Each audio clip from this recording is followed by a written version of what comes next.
안다는 것. 식이란 말에는 무슨 의미가 있을까요? 무식하다, 유식하다로 쓰이는 것을 보면 대체적으로 안다는 앓의 범주를 말하는 것 같기는 합니다. 색을 설명하기 위해 지금까지 지루한 물리학을 늘어놓았는데 식의 설명을 위해 이번에는 뇌신경학을 거론해 보겠습니다.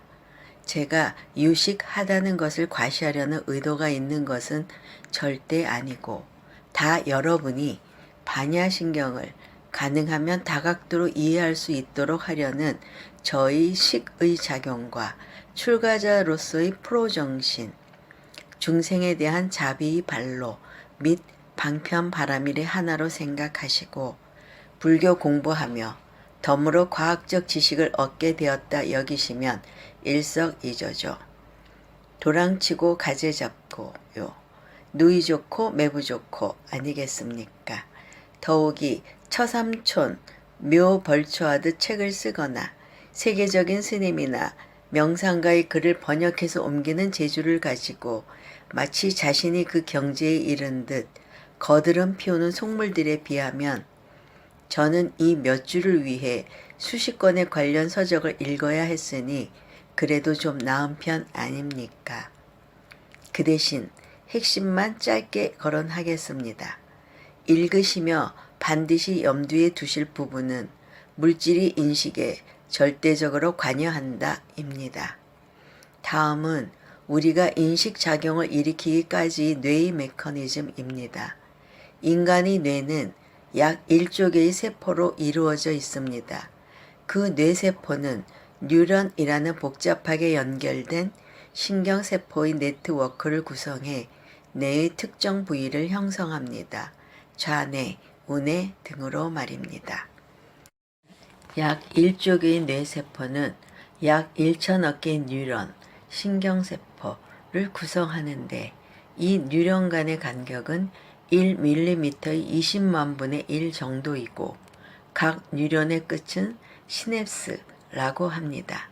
우리가 생각하고 느끼는 것은 이 시냅스의 전기 화학 작용의 연쇄적 교차 현상으로 인한 것입니다. 그런데 흥미로운 사실은 이 뉴런의 입력 창구와 출력 창구가 따로 있다는 점입니다. 뉴런의 신호 입력은 수상돌기, 덴트라이트를 통해 이루어지고 출구는 축색, 엑슨을 통해 이루어집니다. 축색은 뇌에서 척수까지 거의 1m에 이르는 곳도 있는데 뉴런에서 수상돌기는 여러 개지만 축색은 오직 한 개씩밖에 없습니다. 여기까지는 뇌의 구성을 설명한 것이고 이제부터가 식을 일으키는 과정입니다. 지금 보고 있는 이 책의 글자가 여러분이 뇌에서 어떠한 과정을 거쳐 하얀 건 종이, 검은 건 글씨라는 수준을 넘어 뜻으로 이해되는가를 생각하시면 지루하지 않습니다. 신경세포에서 다른 신경세포로의 신호 전달은 뉴런 간의 전압차를 이용합니다. 그래서 이 전압차가 클수록 정보 전달이 활발하게 이루어집니다. 전압차가 클수록 열받았다, 뚜껑 열린다는 상태에 이르렀음을 의미합니다. 이 전압차에 의한 뉴런 간의 신호 전달은 1000분의 1초 정도 걸리는데 오실로스코프란 장비로 정확한 측정이 가능하다고 하니 나 열받은 것 아니야 라고 오리발 못 내민답니다. 이렇게 뉴런이 시냅스에서 받은 정보는 시속 400km의 속도로 뉴런 맨 끝이 축색, 신호 출구입니다.에 도달합니다.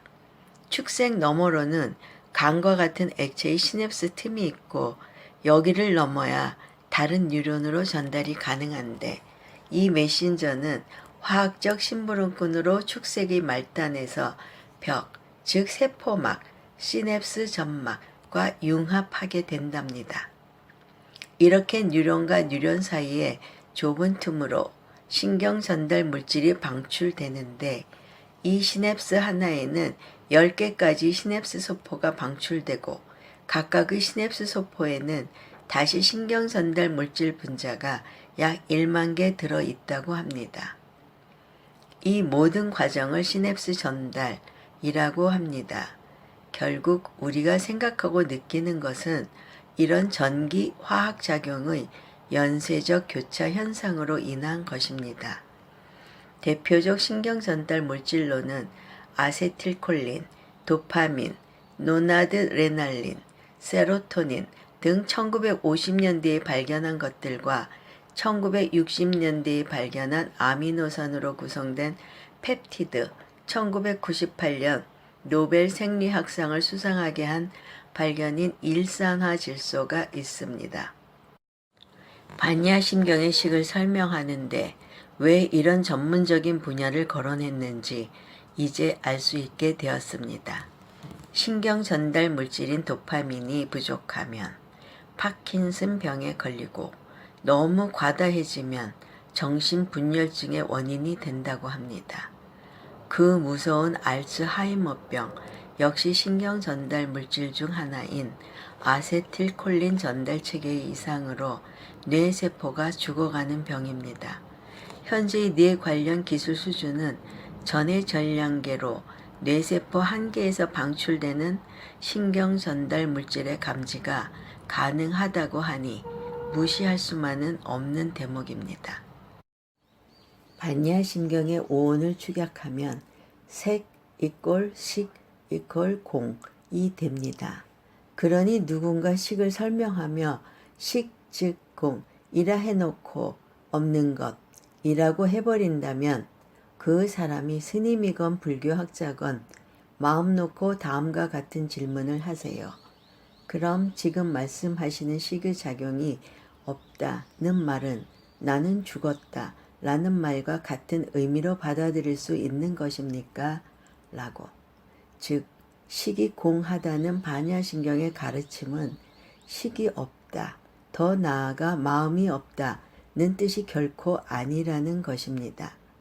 주의하실 점은 이 식은 말 그대로 인식의 작용을 말하는 것이지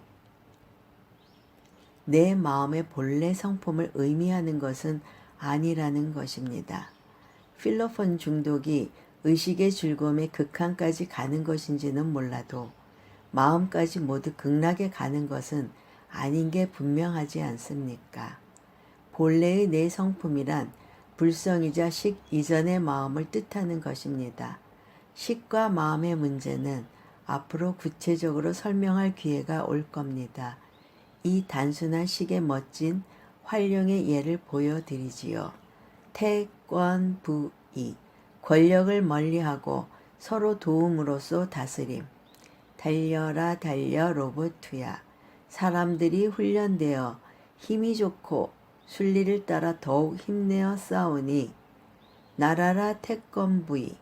굶주림과 헐벗음을 이겨내어 검은 빛을 누르며 노력하지 말길 권하는 자는 집발도다.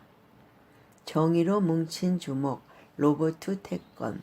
올바른 길에 있고 또한 친함이 많아 두루 화목하니 이러한 노력의 보배로움을 큰 권력이 시세움하여 용감하고 씩씩한 우리의 친구.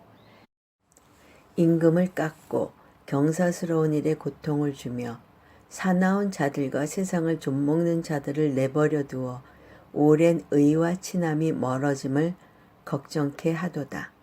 두 팔을 곧게 앞으로 고두어 이에 우두머리 된 자가 많은 자들에게 묶여있던 강인한 족쇄를 부수고 어리석은 자들의 노략질을 제압하고 그들의 우두머리 된 자의 무릎을 꿇리고 다스렸으며 적진을 향해 하늘 날우면 진정 아름다운 피리를 바다에 올리니 날개 달린 새들이 하늘에서 만나 끝이 없는 듯이 이어지고 모지다 신난다.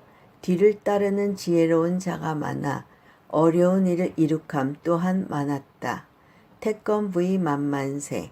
위해로운 권력은 근심을 불러오니 만개의 산을 넘어 떠나가매 무적의 우리 친구 아름다운 피리의 뜻만이 근심을 다스리고 친함을 오래케 하였으며 태권부 2. 권력을 멀리하고 서로 도움으로써 다스리더라. 로버트 태권브이. 이 부분은 본문에 나와 있는 한자들의 뜻을 보며 읽으시면 제가 의도하고자 하는, 설명드리고자 하는 뜻을 훨씬 쉽게 이해하시리라 믿습니다.